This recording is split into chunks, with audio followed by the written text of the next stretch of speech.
talking about the World Series. We are honoring the legend. We are also talking about football meltdown. Stay tuned. Your favorite show, Hot Shot Sports, is next.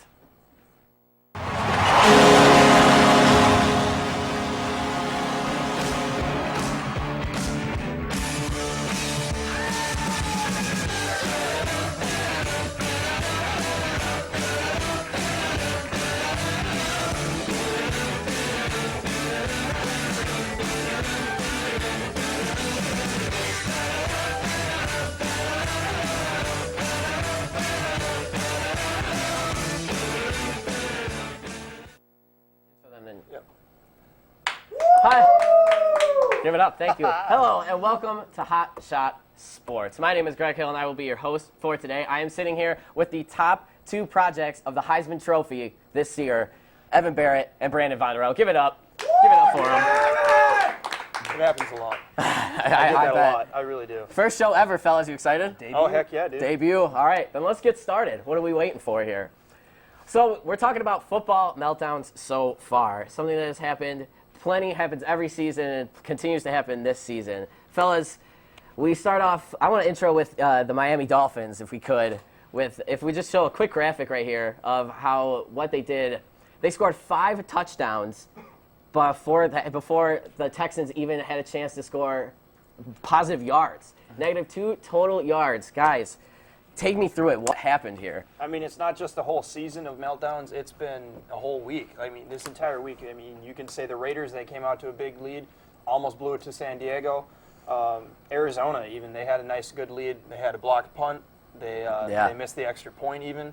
So that was almost a meltdown. But what happened with Miami and Houston, that's embarrassing. Yeah, I would say I so. mean, -2 yards total for the entire game, and then Ryan Tannehill goes off 4 touchdowns, 2 of them over 50 yards apiece. It's insane. I think actually we have, if I'm not mistaken, a live shot of J.J. Watt's reaction after the game. If we could take a look at that real quick. Poor J.J. Watt. Poor J.J. Watt had quite an outing. He's had quite an outing all year. And there we are. Oh, man. Poor fella.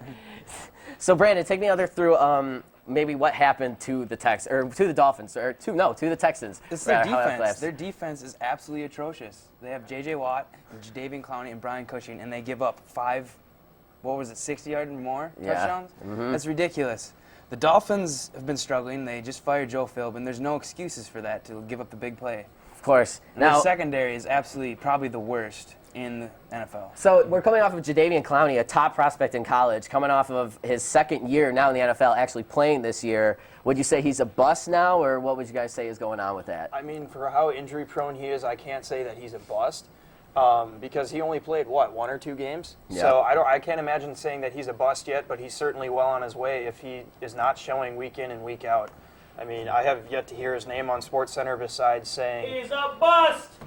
He's a bust. We have that right here, right now. I hear nothing other than his ankle injury, and last year when they were talking about it, saying that for most people it is a career-ending injury. Ooh, all right. I definitely think the injuries definitely don't help him. However, the bust for the Texans is their defense being projected 3rd overall in fantasy scoring.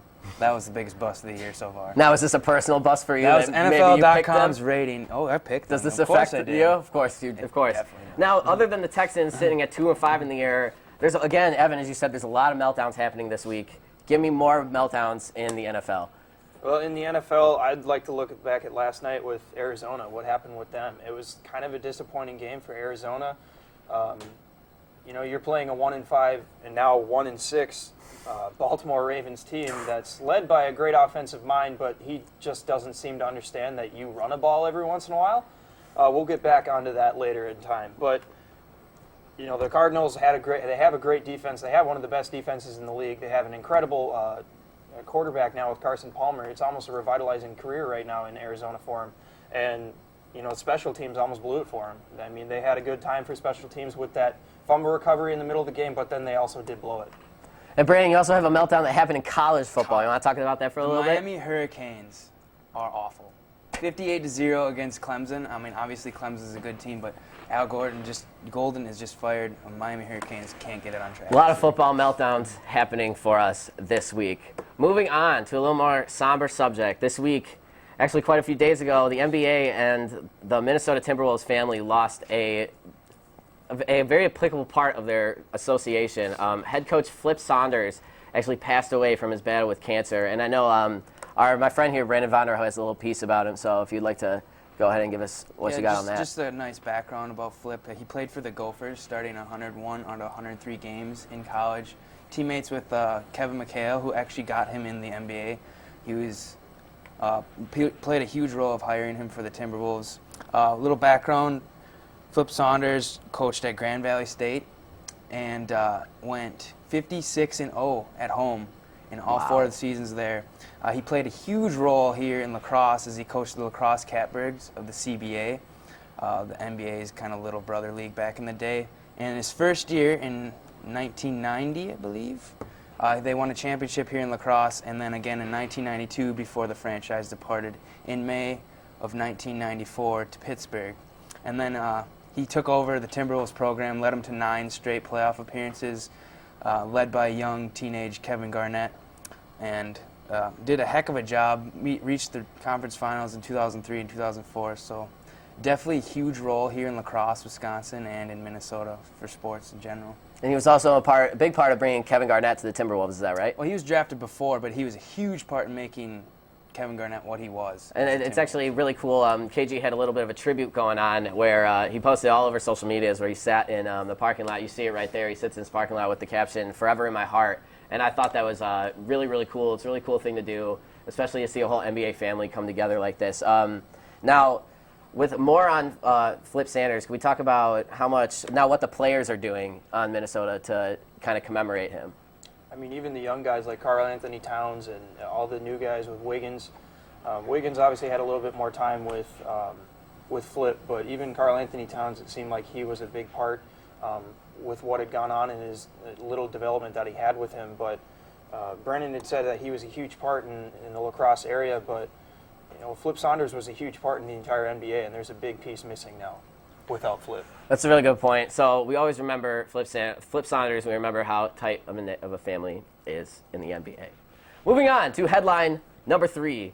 Fellas, the World Series stage is set. It is time to go. We have the Kansas City Royals taking on the New York Mets.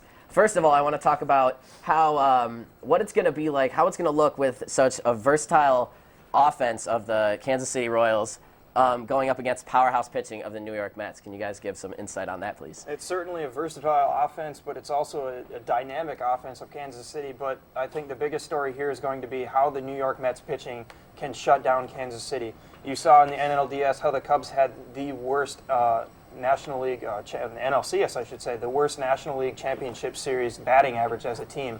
And that's just a credit for the Mets pitching. And I think that the Mets are going to continue that hot streak with how they're going to run. And I think they're going to shut down this dynamic offense of Kansas City as well. I don't see these pitching slowing down. Dark Knight, Matt Harvey, Jacob deGrom, Noah Syndergaard, all these guys are just going to shut down Kansas City. They'll have no answer for them. Yeah, I definitely agree. The young arms of the Mets will be tough to beat. Before the playoffs even started, there was a huge question mark if Matt Harvey's even going to pitch in the postseason. Mm-hmm. Yeah. They were going to shut him down because he was injured and battling some arm issues.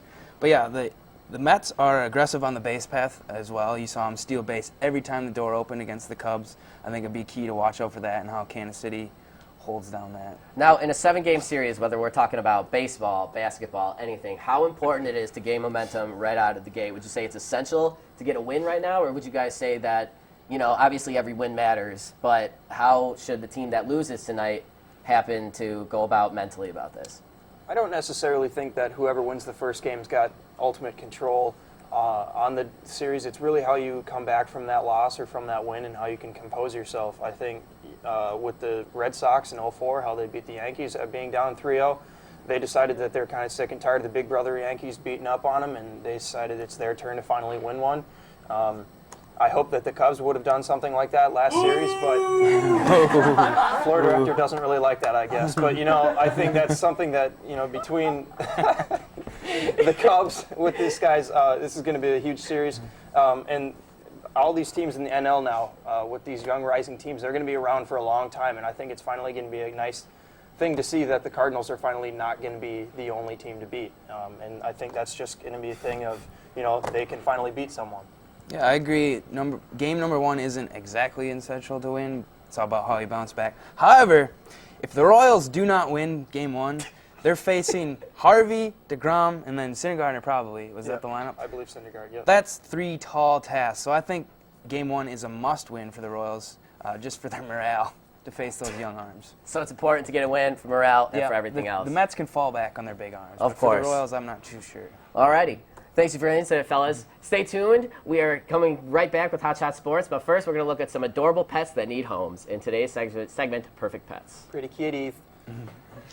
Run television station WMCM TV sends out a group of students to film some of the most precious animals of the Cooley Region Humane Society in a segment we like to call Perfect Pets.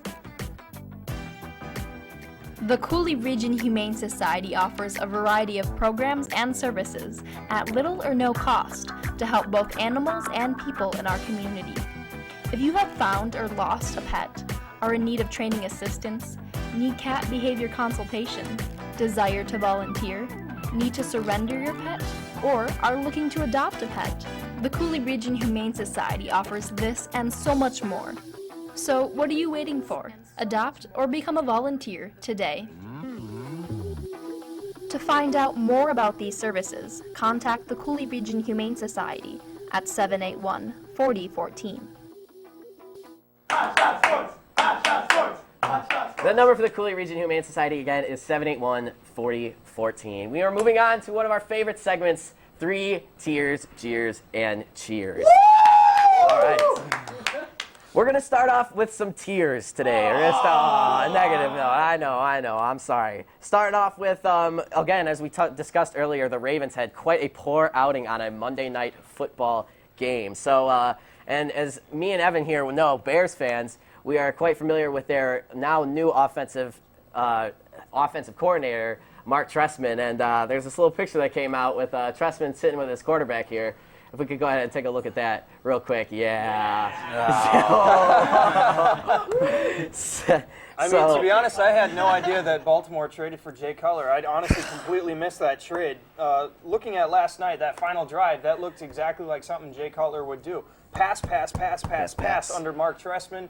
And then what do? You throw off your back foot right to the defense. It's amazing how well he does this. Now, we can credit Mark Trestman for being a great offensive mind, and no one can really argue that. He is incredibly smart, but he doesn't know how to run a ball, and that's huge when you're trying to run a balanced offense in the NFL. Yes, NFL's a passing league, but you still need some balance with that, and I think that's starting to show. The Baltimore Ravens should be a playoff team. They're 1-6 right now. They've lost every single game by 8 points or less, so they still are in every single game they're playing. They're just coming out short on the wrong end of this, so it's a little disappointing. Yeah. We're all aware of Joe Flacco, who throws the best moon ball in the game. But honestly, this is not Canada, Mark Trestman. This is America. We have good running backs here. And Justin Forsett is a good running back. He had a breakout year last year, and he's being underutilized this year. I don't understand. Talk about fantasy disappointments, because I'm on there with you with the Texans defense, too. 1,300 yards rushing for Justin Forsett last year, and now having him, I picked him up probably 3rd or 4th round, expecting a good 100-yard game every once in a while. He had a nice game, but that's only because he scored a touchdown. 30-some yards last night. Yeah. Kind of pathetic. This guy can catch out of the backfield like Forte was in Chicago. They're not throwing to him 100 times this season. What's going on now? Moving on from one running back to another, we got some. Now, going back to the Texans. God, what an unfortunate weekend for the Texans, may I add. What an unfortunate franchise. What is that? Arian Foster, now out for the season with a torn Achilles. And, exactly, yeah. Please, let me finish one full season. I mean, that's true. As a running back, he's only played in 4 years, 2 full seasons. And in the past 2 seasons, he's missed 14 games total. Still an offensive force, but, I mean, when you got no quarterback, what do you guys do? I mean, we already talked about what does the Texans do. I'm kind of out of options here. Hey, they don't have a great quarterback or anything, but they do have someone coming. I think Brian Hoyer is the answer for now, not 5 years down the road, but Brian Hoyer has shown that he can actually use those receivers. Nate Washington was a no-show every time that Ryan Mallett got the ball, and, Nate Washington is actually a decent fantasy wide receiver when Brian Hoyer is throwing him the ball. And I think this is really good for him because Brian Hoyer can show that he doesn't need great receivers. He doesn't need a great running back to succeed. And I think that this is probably the best.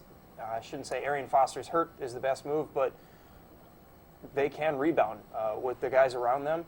but the defense needs to act up, like we've already said the last segment. But Arian Foster, not the biggest deal in the world, like Greg said. He's gone all the time.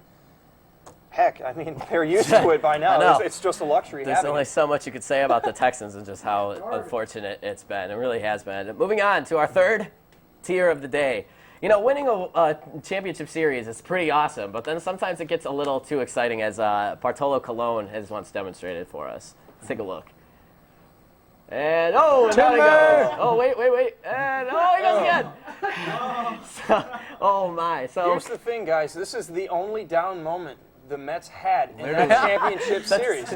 It's Bartolo Colon almost breaking his hip at 42 years old. Yeah, ground shaking, to say the least. Yeah. So, I mean, coming off a win, there's been better excitement, and I prefer the whole champagne ceremony, but I suppose that works too. It's beer now in baseball. It's not champagne. Oh, it's beer now. Yep. Oh gosh, yeah. Oh, okay. I'm not going to argue with that. I'm sure neither do the Mets and neither do the Royals, for that matter. In his defense, metal cleats on cement is like skates on ice. And have you ever tried that? Have you ever done that? Have even never football done that. Cleats, when you have those metal tip spikes, you running around even on concrete. That's just. As Mr. Colon definitely demonstrated very well. Moving on to our cheers of the day. Ooh, cheers indeed. You know, we should just theme this a Texans kind of episode. Ryan Mallett missed his flight on the way to practice on Thursday and had to fly on the way to the game. On the way to the game, he had to fly commercial to Miami. Now, I don't know how many NFL players have ridden commercial since they've gotten on the NFL team, but I'm sure this was not much pleasant of a kind of an outing. How do you guys break this down? Like, how do you miss a flight to your game? Responsibilities. I mean, honestly, you're an NFL quarterback. From the time you enter preschool, you get up for school, you go to school, you make your way through high school, you make your way through college, you get up, you go to work. The NFL's a job. He's already missed practice in the offseason. Now he misses his flight to the game. Come on, man. Come on, man. Berman would say. Hey, we can't blame Ryan Mallett on all of this. Obviously, his alarm clock is underachieving here, and it's really messing him up. And you know what? It just costed him a job. So yeah, that's a tier for Ryan Mallett. I feel for the dude. Your alarm clock's not working. Obviously, it's not your fault. If only my professors bought that kind of excuse. But apparently the NFL does. Or they did up to a point, because rumor has it, he got canned earlier today. Really? So, yeah, that was breaking news that came in while we were producing this. So, yeah, apparently he got canned. So there's a tier, multiple tiers for you, Ryan Mallett. Another football tier coming at you. This is a little gross, so you might want to brace yourself. All-star running back for the Minnesota Vikings, Adrian Peterson, swallows his chewing tobacco on a flight, from a bumpy turbulence on a flight. And yeah, that's a face I would make too if I swallowed my, gosh, hey, that must have been so gross. At least he made his flight. At least, okay, see, there you go. So at this point, do you drive? What do you do? You either miss your flight or you swallow chewing tobacco. It was an NFC North divisional matchup, so I guess you could drive to Detroit. You totally could. It's got to be a crazy short flight, but obviously that turbulence is a little rough. So Adrian Peterson claims it was shrimp. He must have been flying first class, but I don't know. It's definitely not commercial. Yes. And our tier, as we go for it, is a nice assist in one way. It's a basketball assist. Let's just take a look at this last year. It'll give you guys a laugh. It's great form here. Oh, it is good form. I mean, from his knees. What are you going to do about this? What are you going to do with a shot? Obviously, wind up. You pass. Use your sister as the assist. Boom! Bang! And he makes it. Hey! Did he call bank? Does it count? He called game. That's fourth grade geometry for you. He called series. All right, and there are your three tiers for the day. Oh, exactly. Now, finally, for three cheers. Yay! Let's end on a positive note. We like to do that around here. Speaking of the Cubbies, Chris Bryant told us they won the NL Rookie of the Year, voted by his players. He was voted, I believe, exactly. Give it up for KB. Rookie of the Year, exactly. He had, I think, he won about with 125 votes. And then, again, this is a player-voted kind of contest, so you can tell that he was recognized around the league for his skills. How do we feel about KB? It's nice, from a Cubs fan's perspective at least, that he's got a bright future ahead of him. From a Cubs fan, obviously you can't win everything, so it's nice to see that we can win most things.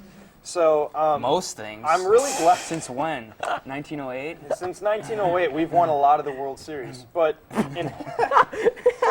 really, it's nice to see that this guy was so hyped up to be the mega prospect that he was, and he showed up with results. Now, it wasn't a popular decision by GM Jed Hoyer and President Theo Epstein to keep him in the minors for 2 weeks at the beginning of this season, to keep him for a whole extra year later on.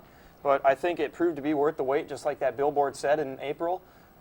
It's nice to see that he kept up with all those expectations. Yes, he did have a down July, but when you hit 26 home runs, you're pretty much up there with anyone in the league already. Definitely. Watch out for KB and for the Red Sox, Jackie Bradley Jr. Another rookie. Two upcoming prospects. Of course. KB hitting 26 home runs this season, 99 RBIs, which are both breaking records for Chicago Cubs rookies. There you go. Watch out, Billy Williams. Exactly. All right, moving on to a little sport I like to call hockey here. Now, Jonathan Toews earns our second cheer of the day. Scored in the first minute of overtime against the Florida Panthers. Let's take a look. No, it was the Lightning.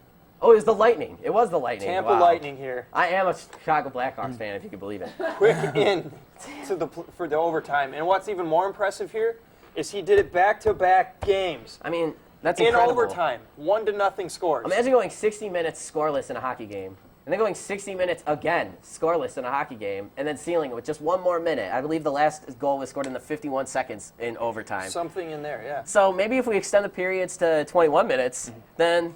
You know what? How about we just do 2020? Because then you get that extra minute eventually. There you go. I think like that's it. what You know, it is. And then another thing to cheer about here is 3-on-3 overtime hockey. Yeah, how do you guys This think is- of that? this It's allows- awesome. Yeah, give it up. Yeah, 3-on-3. Nothing but breakaways all day. Nothing but breakaways. Now, there's already been 8 shootouts out of 16 overtime series going on which I thought shootouts are going to be history in the league.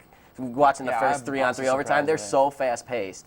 So do you guys like it? Do you not like it? What's your views? I mean, I've only seen one overtime game, and the Kings beat the Wild, and Kopitar goal. Darn it, Yep. Kemper. Yeah.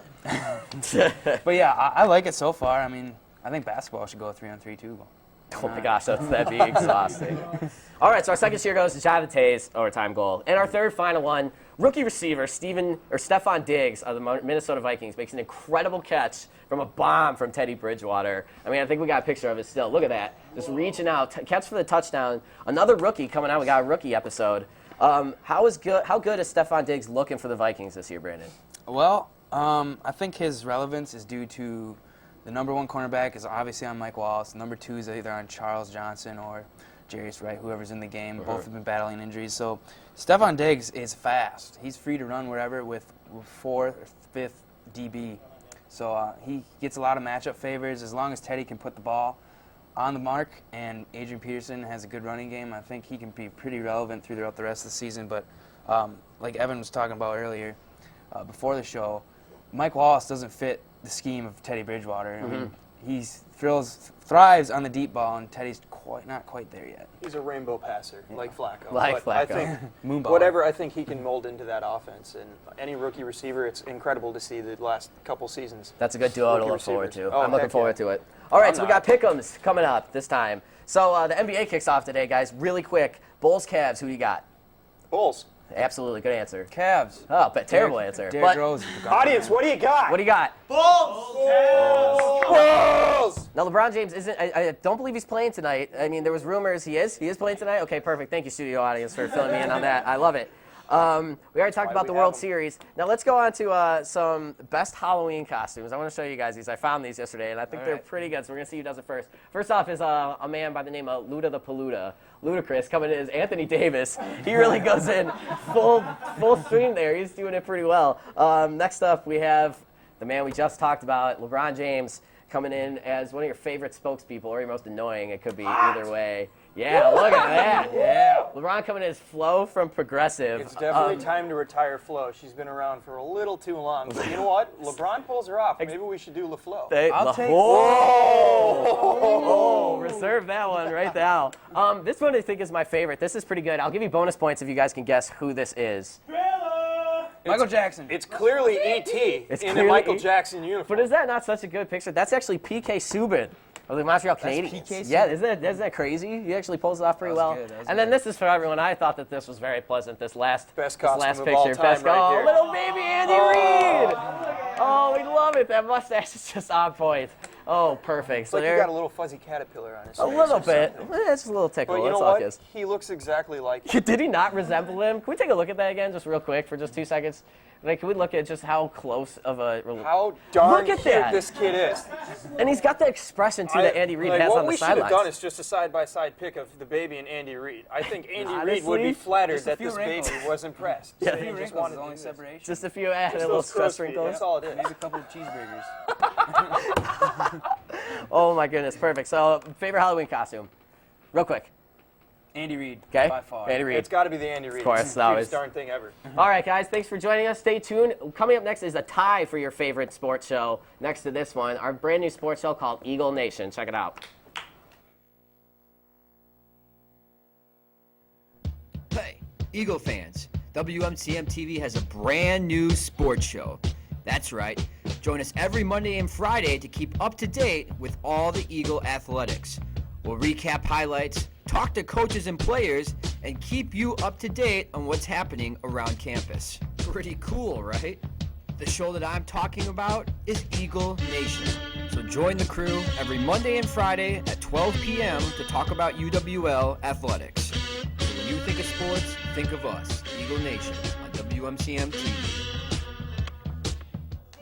Hot Shot Sports! Hot Shot Sports! Hot Shot Sports! I love it. I love it. Thanks for tuning in again to Hot Shot Sports. I'm sitting up here with Kyle Schwarber's stunt double and the person who is also going in for Devin Dubinick in goal, and Brandon Vanderhoe and Evan Barrett. Give it up for them, guys. They've been great today. It's been awesome. This has been a lot of fun. Seriously. If Okay. anything, I'm Kyle Schwarber's doppelganger. Doppelganger? Not his stunt double. Oh, okay. I figured maybe in the film I'm that you would as fill cute in. as Kyle Schwarber. As cute. Okay. I don't know about that. That's for another time. That's for another episode. Stay tuned.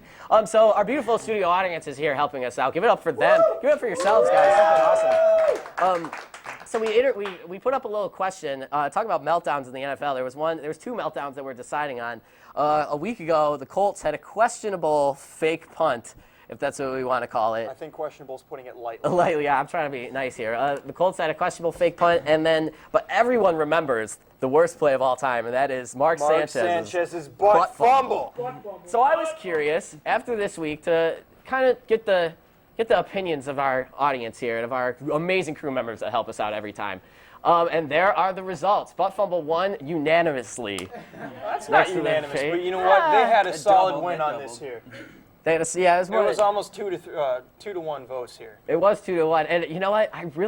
When did butt fumble happen? Do you remember the year? Thanksgiving 2013. 2013. It was only people. 2013? It was 12 or 13. I think don't remember. wow. That seems a Remember. little too recent, but you know Few what? years ago. It still sticks in our heads. And you know what? They have a banner for SportsCenter raised for They Mark do. Sanchez They and do. that butt fumble. Mark Sanchez. People never forget. How do you think especially he in the feels NFL. going into public being noticed as? Do you think he still? I'm sure he still gets it all the time. Does he how know could to he be not? pug picks? But you know what? He's surprised.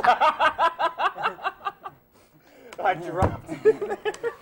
Talking about the punt, the fake punt. Is it more justifiable maybe that their kicker went on a radio show and kind of laid out the scenario that the snapper was a new guy? No. No. I mean, the snapper was not a new guy. That was Griff Whalen, their returner for a long time now. I'm just surprised that butt fumble is still so prevalent and not Mark Sanchez and not the bad punt. So, All right. Well, thank you guys so much for joining us on our first production of Hot Shot Sports ever. Give it up for our studio audience. Everyone who helped put this together, you're the best. And please stay tuned. WMCM, always on Charter Channel 989 and Campus Channel 6. Hot Shot Sports! Hot Shot Sports! Hot Shot Sports! Hot Shot Sports!